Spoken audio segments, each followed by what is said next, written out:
पुण्याहून विजय आपल्याशी बोलतायत.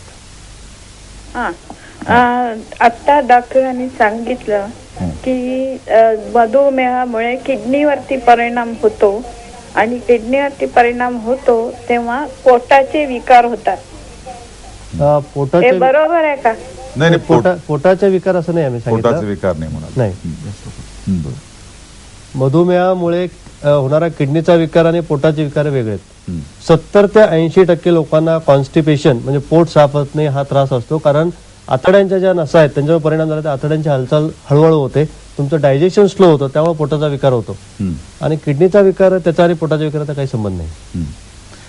एक तुम्हाला चांदोरकर विचारायचा प्रश्न की मधुमेहींना अँजिओप्लास्टी किंवा जर बायपास सर्जरी जर करण्याची वेळ आली तर अशा वेळेला साधारणतः मधुमेहीने रुग्णाच्या बाजूनी त्यांनी काय काय गोष्टींची पथ्य पाळली पाहिजेत किंवा ती सर्जरी झाल्यानंतर काय पथ्य पाळली पाहिजेत याबद्दल तुम्ही काय सांगा? सर्वात महत्वाची गोष्ट म्हणजे मधुमेहींनी हा एक विचार कायम मनात बिंबवायला हवा की अँजिओप्लास्टी केली काय, बायपास केली काय, आपण फक्त हृदयाच्या बाजूनी घड्याळाचे काटे उलटे फिरवले. मधुमेहाचं जी प्राथमिक काळजी आहे म्हणजे आहारामध्ये संतुलन आणि योग्य प्रकारचा आहार घेणं, नियमित व्यायाम करणं, तसंच मधुमेहाचे कॉम्प्लिकेशन्स इतर शरीरावर इतर यंत्रणेवर होऊ नये यासाठी काही घ्यायला लागणारी औषधं, आता एका पेशंटनी जसं म्हटलं तसं स्टॅटिन्स किंवा एस इनिबिटर्स ही काही औषधं आहेत तर ती आयुष्यभर घ्यायला पाहिजेत. आपण बायपास केलं किंवा अँजिओप्लास्टी केलं, अगदी मेडिकेटेड स्टेंट जरी टाकले तरीही हे सगळं करण्याची गरज संपत नाही, उलट ती गरज आपल्यावर कायमची आपली जबाबदारी होऊन बसते. आणि ते जर का रुग्णांनी केलं नाही, आणि बहुतेक आपले पेशंट तेच समजतात की एकदा अँजिओप्लास्टी झाली मग आता मला वाटेल ते करायचं स्वातंत्र्य मिळालं, आणि ते स्वातंत्र्य त्यांना आरोग्याच्या दृष्टीने फार घातक ठरतं. मला असं वाटतं आता मगाशी जो आपण म्हटलं होतं की जो की योगा करून तुम्हाला बऱ्याच गोष्टीपासून मुक्तता मिळते, अशा तऱ्हेचा एक जो प्रचार आपल्याला माध्यमामधून दिसतो त्यामध्ये कित्येक लोकांचं आपल्याला असं दिसतं की ते योगासनं करायला लागतात, व्यायाम करायला लागतात, त्यांचं वजन आपोआप कमी व्हायला लागतं आणि मग त्यांना थोड्याफार प्रमाणात बेनिफिट वगैरे मिळतात आणि त्यामुळे त्यांना असं वाटायला लागतं की हे योगा केले आणि हे केले त्यामुळे मी संपूर्ण मधुमेह किंवा रक्तदाब याच्यातून माझी मुक्तता झाली की काय. तर याविषयी नेमकं तुम्ही स्पष्टीकरण काय द्याल डॉक्टर चांदोरकर? हे योगा जीवनशैलीमधले बदल हे मधुमेह टाळण्यासाठी आणि पोस्टपोन करण्यासाठी कधी उपयोगी ठरतील जर का कॉलेजच्या मुलांनी, शाळेतल्या मुलांनी हे अंगीकारलं तर. बहुतेक वेळा जेव्हा रोगी आमच्याकडे येतो तो रोग घेऊन येतो, म्हणजे नुसतं मधुमेह नाही, मधुमेहाचे कॉम्प्लिकेशन हृदयविकारावर किंवा मेंदूचे विकार झाल्यावर किंवा मूत्रपिंडाचे विकार झाल्यावर मग आम्हाला दिसून येतो. तेव्हा ही संधी म्हणजे नुसत्या योगानी आजार टाळण्याचे किंवा बरं करण्याचे व्यायाम करण्याने, केवळ नुसता व्यायाम करून त्यांनी ती संधी गेलेली असते. तेव्हा हा सगळा जो लाईफस्टाईल मॉडिफिकेशनचा पार्ट आहे तो जरूर एक सहाय्यभूत ठरतो, पण प्राथमिक उपचार ठरत नाही. खोपोलीहून महेश शिंदे आपल्याशी बोलतायत, ते काय म्हणतात ते पाहूया. हॅलो. हा बोला महेश, बोला. डॉक्टर मुत्रा, मला प्रश्न विचारायचा होता. 2 प्रश्न होते. पहिला प्रश्न असा की माझ्या काकांना मधुमेह आहे पण त्यांना ब्लड प्रेशरचा त्रास नाहीये, ते पण डॉक्टर त्यांना ब्लड प्रेशरच्या गोळ्या देतात, तर ते घेणं कितपत योग्य आहे आणि जरुरी आहे? आणि दुसरा प्रश्न असा आहे की आता डॉक्टर मुत्राने मला सांगितलं की ते डायबिटीस रिसर्च फाउंडेशन वगैरे त्यांचं आहे, तर त्यात ते मुलांना ते दत्तक घेतात तर त्याची प्रोसिजर काय आहे? कारण आम्ही जिकडे माझ्या काकांना घेऊन जातो तिथे काही लहान मुलं येतात, तर त्यांचा याचा नक्की फायदा होईल असं मला वाटतं. नाही महेश, मला सांगा की तुमच्या वडिलांना ब्लड प्रेशर नसून त्यांना ब्लड प्रेशरच्या गोळ्या देतात? वडिलांना नाही म्हटलं, काकांना म्हटलं. काकांना? हा, तर ब्लड प्रेशर नाहीये त्यांना? नाही, त्यांना ब्लड प्रेशर तरी त्यांना गोळी सुरू आहे, त्याच्या गोळी दिलेली आहे. हा एक प्रश्न संपला तुमचा ना? हा एक चांगला प्रश्न आहे आणि त्याला डॉक्टर चांदोरकर पण त्याच्यात ऍड करतील की मधुमेहाच्या पेशंटना जरी तुमचं ब्लड प्रेशर नॉर्मल असेल तरी आम्ही बऱ्याच वेळेला गोळी देतो ब्लड प्रेशरची, ती ह्यासाठी की तुमचं ब्लड प्रेशर अजून चांगलं राखलं जावं. तुमचं खालचं म्हणजे डायस्टोलिक ब्लड प्रेशर 90 असणं आणि 80 असण्याच्यात फार फरक आहे लॉंग टर्म मध्ये. ज्यांचं ब्लड प्रेशर 80च्या आसपास राखलं जाईल त्या लोकांना पुढे हृदयविकार, किडनी विकार, डोळे विकार व्हायची शक्यता या लोकांपेक्षा 60 ते 70% कमी होते. त्यामुळे ती जी गोळी त्यांना देतायत त्यांचे डॉक्टर ते अगदी बरोबर करतायत, एस इनिबिटर सारखी गोळी. त्यानंतर त्यांनी दुसरा प्रश्न जो माझ्या फाउंडेशन बद्दल विचारला की मागच्या वर्षी मी आणि माझ्या कुटुंबियांनी एक पुढाकार घेऊन एक फाउंडेशन महाराष्ट्रात प्रथम सुरू केलं, डायबिटीज केअर रिसर्च फाउंडेशन. याचं एक मेन उद्दिष्ट डायबिटीज प्रिव्हेंट करण्यासाठी आणि दुसरं म्हणजे एक डायबिटीज चाइल्डहुड वेलफेअर प्रोग्राम, ज्या अनुषंगाने टाईप 1 डायबिटीस टाईप 1 ज्या मुलांना डायबिटीज आहे, ज्यांचं वय 16 पेक्षा कमी आहे आणि जे अगदी गरीब कुटुंबातून आहेत, हा एक निग्लेक्टेड प्रश्न आहे आपल्या समाजात आज. त्यासाठी आम्ही पुढाकार घेऊन अशा 100 मुलांना मी या फाउंडेशन तर्फे दत्तक घेतोय.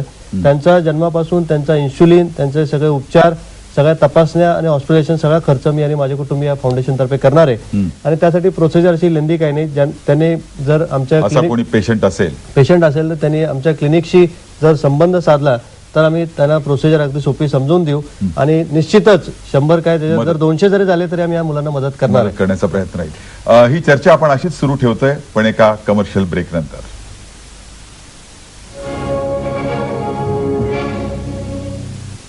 USV hello doctor. डायबिटीसमुळे वाढलेली ब्लड शुगर हृदय, मूत्रपिंड, डोळे आणि मेंदूवर हल्ला करते आणि हे टाळण्यासाठी तुमची ब्लड शुगर रोज नॉर्मल असणं आवश्यक आहे. पण तुमची ब्लड शुगर रोज नॉर्मल असल्याचं कसं कळणार? कारण त्याची लक्षणंही जाणवत नाही. USV प्रस्तुत करत आहे क्विक टेस्ट. क्विक टेस्ट मध्ये अत्याधुनिक बायोसेन्सर मेडिकेटेड तंत्रज्ञान वापरलेलं असून त्याची किंमतही खूपच परवडणारी आहे. क्विक टेस्ट वापरायला सोपं, त्याचं रिडिंग मिळतं फक्त 15 सेकंदात. क्विक टेस्टच्या मोफत प्रात्यक्षिकासाठीचा टोल फ्री नंबर लक्षात ठेवा. इस्रीची फार ईस्ट टूर म्हणजे एकाहून एक सरस स्थलदर्शनाची मालिकाच जणू. बँकॉक, पटाया, सिंगापूरसह कोरल आयलंड, पॅरासेलिंग, नॉर्मूज व्हिलेज, संपूर्ण दिवस सफारी वर्ल्डची मजा, आबालवृद्धांना आवडणारे धमाल शो, उत्कृष्ट एअरलाईन आणि भारतीय भोजन, सिंगापूरची तर मजाच न्यारी. प्रचंड मोठे मॉल्स, मनाजोगी शॉपिंग आणि सोबत Jurong bird park, Sentosa island, cable car, Merlion, fountain show आणि बरंच काही. तेव्हा मंडळी त्वरा करा. आतापर्यंत 25,000हून जास्त पर्यटकांनी या सहलीचा आनंद घेतला आहे. केसरी, एक अविस्मरणीय अनुभव. USV hello doctor. USV hello doctor मध्ये आपलं स्वागत. वसई इथून मंगेश कुलकर्णी आपल्याशी बोलतायत. हॅलो. बोला मंगेश. हॅलो.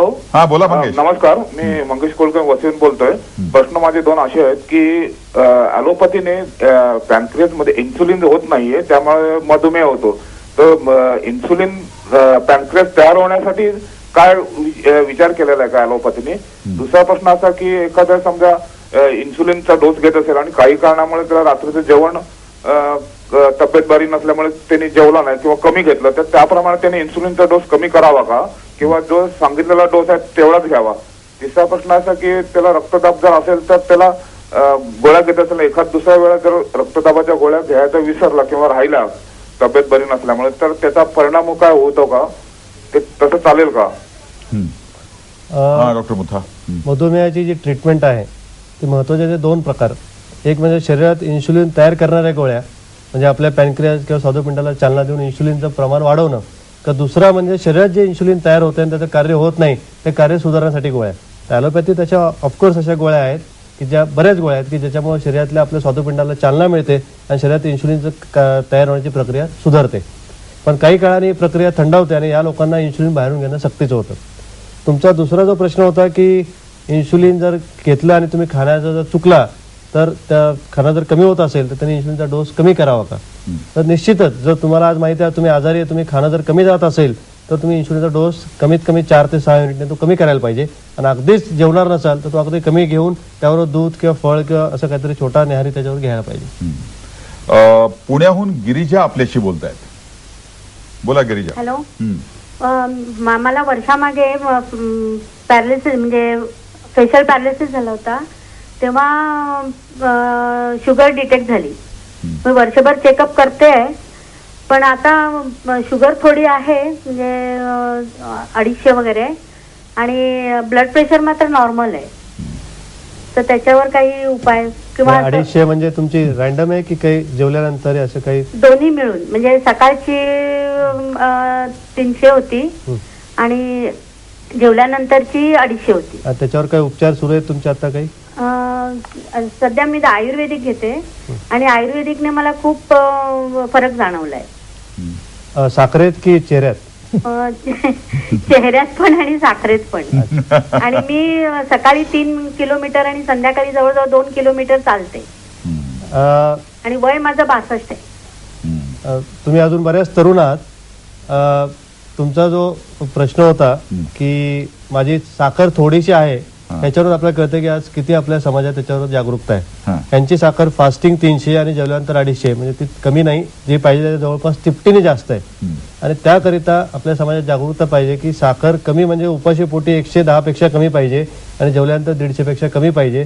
तुमचे जे उपचार चाललेत निश्चितच ते तुम्हाला पुरेसे नाही आहेत, तुम्हाला तुमच्या गोळ्या बदलायला पाहिजे. आणि आता तुमच्या लक्षात आलं की आयुर्वेदिक उपचार घेताय. आयुर्वेदिक उपचाराचा फायदा फार थोडासा सपोर्टिव्ह, मी पेशंट तुमची श्रद्धा आहे तुम्ही घ्या, पण तुम्ही त्यासाठी ॲलोपॅथी बंद करू नका. ही फार मोठी चूक तुम्ही करता. काही लहान मुलं औषध उपचार बंद करतात आणि किटोसिस कोमामध्ये येऊन ऍडमिट होतात. That is a very serious condition. बरोबर आहे. तुम्ही मला वाटतं की हा जो आपण भेदभाव करतो ॲलोपॅथी आयुर्वेद असं न बघता आणि कोणचं एक लेबल न चिकटवता ट्रीटमेंट इफेक्टिव्ह आहे की नाही ह्याच्याकडे लक्ष द्यावं.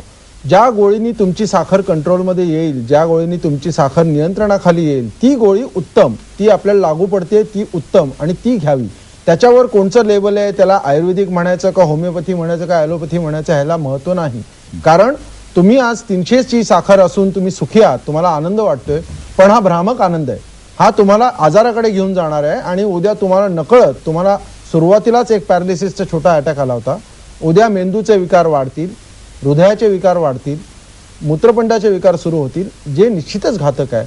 62व्या वर्षी आपल्याला अजून जे काय आयुष्य ईश्वराने दिलंय ते चांगलं जावं ही प्रत्येकाची इच्छा असायला पाहिजे. आमची पण तीच इच्छा आहे. त्यामुळे तुम्ही आयुर्वेद का ॲलोपॅथी या वादात न पडता शुगरचं नीट नियंत्रण ठेवणं हे महत्वाचं आहे. ही चर्चा आपली अत्यंत उद्बोधक अशी चाललेली आहे. या अनुषंगानं, आजच्या विषयाच्या अनुषंगानं तुमच्या मनात जर काही प्रश्न असतील तर ते जरूर विचारा. USV हॅलो डॉक्टरचा पत्ता मी तुम्हाला सांगतो. USV hello doctor, USV limited, Govandi station road, Mumbai 400088, toll free number 1600-222400. त्याचप्रमाणे आमचा कार्यक्रम तुम्हाला कसा वाटला हे देखील दूरदर्शनला तुम्ही लिहून कळवू शकता.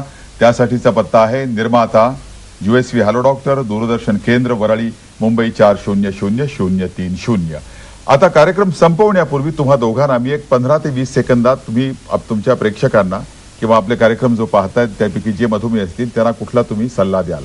एक 10 सेकंदात तुम्ही काय सांगाल? डॉक्टर मुथा, सुरुवातीला. मी सांगू इच्छितो, तुम्ही तुमच्या जीवनात रेग्युलर नियमित व्यायाम, पथ्य आणि ताणतणाव कमी करा, नियमित तपासण्या करा आणि त्याचे काहीतरी ठराविक कोष्टक ठेवा. आज ठीक आहे म्हणून टाळू नका, त्याचं नियमित तपासणी करून आपल्याला काही होत नाही बघत राहा. तुम्ही काय सांगाल डॉक्टर मुथा? सर्व रुग्णांनी हे महत्वाचं लक्षात ठेवलं पाहिजे की मधुमेह हा साखरेचा आजारच आहे असं नाही. साखर हे फक्त एक लक्षण आहे. मधुमेह खऱ्या अर्थाने व्हॅस्क्युलर डिसीज आहे, रक्तवाहिन्यांचा आजार आहे. आपल्या शरीरातल्या सर्व रक्तवाहिन्यांना तो नष्ट करणार आहे, त्या खराब करणार आहे. सर्व रक्तवाहिन्यांचं तुम्ही रक्षण करा, त्यासाठी वेळोवेळी तपासण्या करा, उपचार करून घ्या. बरं, आजच्या या कार्यक्रमामध्ये आपण दोघेही आलात त्याबद्दल डॉक्टर चांदोरकर आणि डॉक्टर मुथा आपले दूरदर्शनच्या वतीने आणि USVच्या वतीनं मनःपूर्वक आभार आणि धन्यवाद. नमस्कार.